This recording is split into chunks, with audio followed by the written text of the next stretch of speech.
แล้วหน่อไม้ฝรั่งหน่อสดพี่น้องก่อนค่อยจะเอาไปลงไปล้างค่อยซื้อมาใหม่ๆนี่ค่อยกะจิมันลอกออกลอกเอาเปลือกแบบนี้ออกว่าเส้นซะเพราะว่าอย่างเวลาไปกินมันจิบ่ได้หยาบเห็นบ่มันจิบ่ได้ยุงบ่ได้หยาบพี่น้องลอกออกแบบนี้เลยอันนี้สิ่งที่ว่าค่อยลอกออกเวลาลอกออกแล้วมันก็จิงามแบบนี้เด้อพี่น้องเพราะเวลาเราไปกินไปย่ำหั่นน่ะเนาะเราต้มแล้วหั่นเราย่ำกินน่ะมันค่อนข้างจะหยาบมันจะบ่แซ่บเวลาลอกนี่ตัดแล้วก็ลอกจะว่าจำพี่ล่ะแล้วก็เอามีดนี่เนาะขูดออกเพราะว่าเวลากินมันจะได้กินง่ายมันจะได้สะดวกสบายมันจะบ่ได้มาคายออกว่าเส้นซะละการบ่อนอันนี้นะพี่น้องบ่อนอันควนมันนี่นะบ่อนดอกมันนี่นะอันนี้ก็จะห้องว่าดอกบ่เหรอเวลามันพ้นดินมาเนาะมันจะมีขี้ดินอยู่อันทางเทิงนี้นะตัดออกเด้อบ่ต้องไปเสียดายมันเพราะว่าเวลาล้างมันก็บ่ค่อยออกดินก็ได้เห็นบ่ค่อยก็จะตัดออกแต่ว่าเป็นบางอันเด้บางอันที่แบบว่ามีขี้ดินว่าเส้นซะบางอันก็บ่มีเห็นบ่ถ้าหากว่าผู้ใดจะกินแซ่บเวลาเคี้ยวไปแล้วย่ำไปแล้วจิบ่ได้คายออกลอกพี่น้องลอกละล้างดีแล้วต้มประมาณ15นาทีหรือว่า10นาทีก็สามารถกินได้แล้ว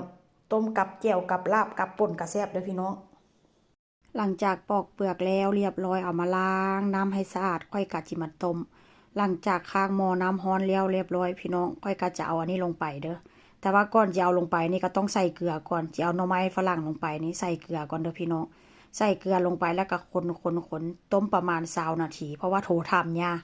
อันอื่นนี่ฮู้จักเหมือนใดแต่ว่าต้มหน่อไม้ฝรั่งนี่ก็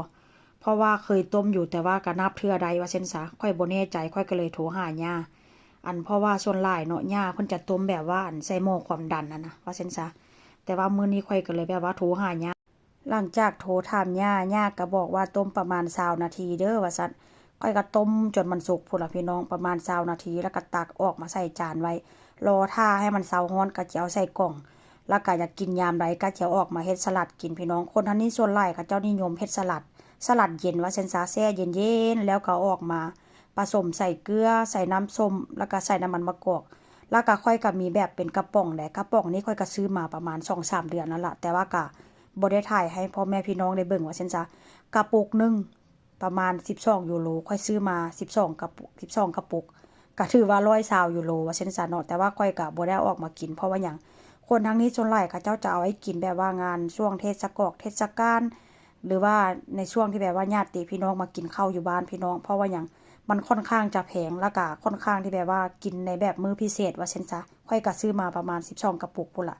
แต่ว่าความแซ่บความนัวก็ต่างกันเด้อพี่น้องแบบกระป๋องนี่ก็แซ่บแล้วก็แบบต้มแบบสดนี่ก็แซ่บคือกันว่าเช่นซะซื้อมาจากผู้